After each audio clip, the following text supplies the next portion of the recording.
et parce que souvent vous revenez vers moi en me demandant si on peut avoir une recette de pain sans œufs.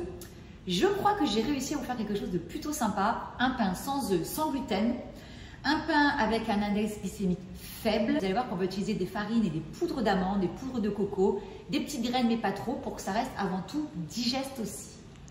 Nous allons utiliser dans un premier temps de la poudre d'amande. Poudre d'amande qu'on pourrait également remplacer par de la poudre de coco. On va mettre également un petit peu ici de poudre de coco, justement, de la farine de sarrasin. Donc on va mettre du sarrasin. On va mettre un petit peu de sel. On n'oublie pas de saler son pain. Ensuite, on va venir mettre un mélange de graines. Alors, vous pouvez choisir des graines de lin, des graines de chia. Par contre, ce qui est important, c'est de venir les mixer. Alors, vous prenez un petit moulin à café, tout simplement, et vous venez mixer vos graines. On va mettre 2 belles cuillères à soupe. Là, ici, j'ai un mélange de graines de chia et de lin mélangé. Et même de goji. Donc, 2 cuillères à soupe. Donc, on commence à avoir pas mal de matière. Un petit peu de psyllium blond pour apporter un peu plus de légèreté encore à notre pain aussi. Donc là, il est en poudre, donc je vais en mettre un tout petit peu, l'équivalent d'une cuillère à café. On n'a pas d'œuf, mais on a quand même envie que ça lève un petit peu, donc on va venir non pas mettre de la levure, mais du bicarbonate. Alors, l'équivalent d'une petite cuillère à café, tout simplement, qu'on vient venir déposer ici par-dessus, avec le vinaigre de cidre qu'on aurait pu remplacer également par du jus de citron.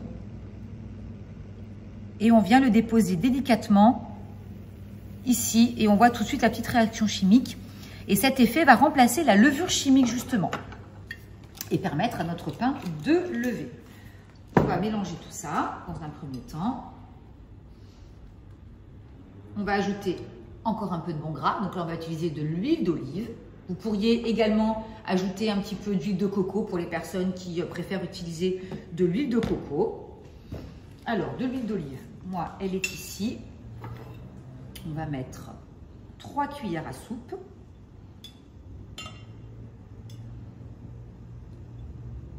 Ensuite, on va venir ajouter tout simplement 300 g d'eau. Donc, la quantité de liquide, elle est importante et elle est dépendante en fait de vos ingrédients. Ça veut dire que si vous modifiez vos farines, si vous me mettez une cuillère à soupe, par exemple, supplémentaire de graines de lin parce que vous avez envie d'en mettre un peu plus, vous dites, bon, allez, j'en rajoute un petit peu. Attention, ça a une incidence très importante sur la quantité d'eau que vous allez devoir mettre dans la préparation. Donc là, 30 centilitres, soit 300 grammes. Voilà. Et on va venir mélanger le tout.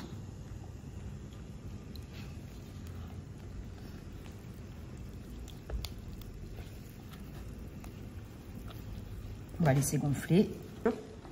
Alors, la texture, vous avez vu, elle accroche. Alors, c'est pas liquide.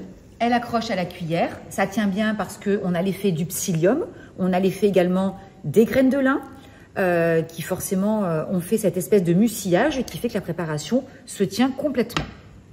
Donc on va venir verser un petit peu d'huile d'olive toujours dans le moule du vitaliseur pour permettre ainsi que ça se démoule facilement. Alors on va simplement maintenant verser la préparation qui a pris en moins de 3 minutes, hein, vous avez vu, donc ça va vous sembler très liquide au début et c'est normal.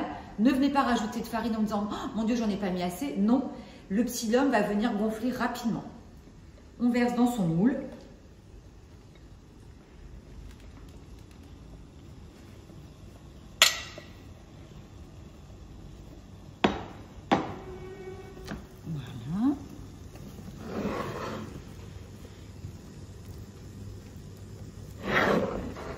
On va faire une petite finition jolie, évidemment. Alors, c'est un pain qui ne va pas beaucoup lever. Il n'y a pas d'œuf dedans. C'est pas comme un cake. Donc, c'est normal. Ne vous inquiétez pas. Il ne va pas lever comme les pains que vous avez l'habitude, parfois, que je vous propose sur les réseaux avec des œufs. Donc là, j'ai choisi de mettre des petites noisettes. Vous auriez pu mettre des graines au choix, des petites amandes. On va mettre quelques noisettes qui ne sont pas torréfiées.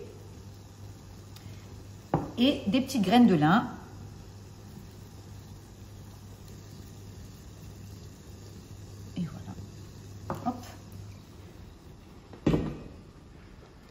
Et on va venir déposer sur le tamis et lancer la cuisson quand l'eau bout uniquement, toujours pour environ 45 à 50 minutes.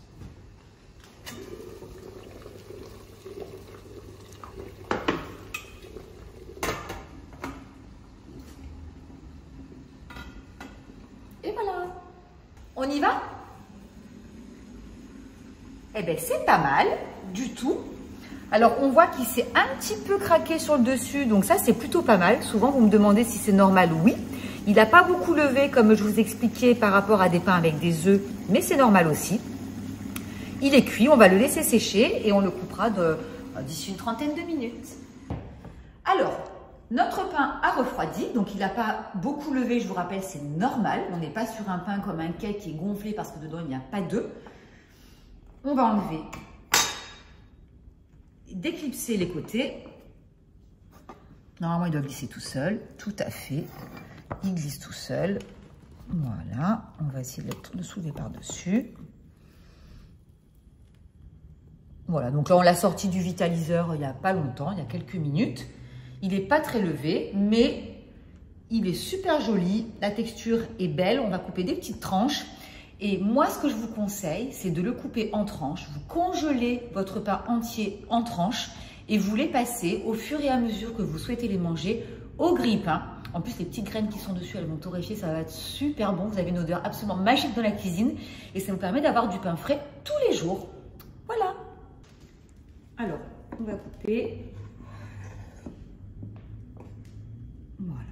Donc elles sont petites parce qu'on pourrait augmenter les quantités aussi pour faire un pain plus gros. Vous pouvez doubler pour faire des tranches plus grosses. Mais en tout cas, c'est cuit sans problème. Et ça sent surtout très très bon puisque dedans, on a de la noix de coco, je vous rappelle. Donc ce mélange de noix de coco et d'amande fait que déjà c'est riche en oméga. Et ça sent très très bon. Allez, on goûte. C'est trop bon. J'adore. C'est délicieux.